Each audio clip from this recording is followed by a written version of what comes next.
என்ன ஒரே சோகமா இருக்கு? என்னவா? என்ன பென்சில்?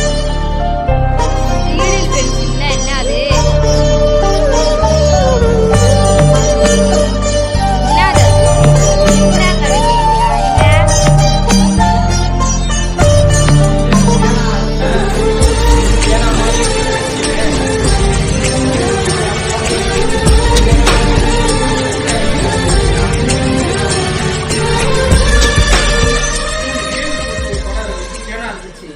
அப்படியே இதை வாங்கிட்டு வந்துட்டேன். சூலாயுதம் போட்டிருக்கா, இது வாங்கிட்டு வந்துட்டேன். இப்போ பார்த்து இது சூப்பரா இருக்கா பேனா?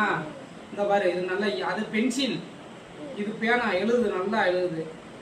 அப்படி நல்லா இதை உன் ஃப்ரெண்ட்ஸு கிட்ட எல்லாம் காட்டு. பென்சில் இந்த பேனாவை நல்லா இருக்கு பார்த்தியா? சாமி கும்பிடுக்கிறேன்னு, சாமி கும்பிட்டு எழுதணும், சரியா?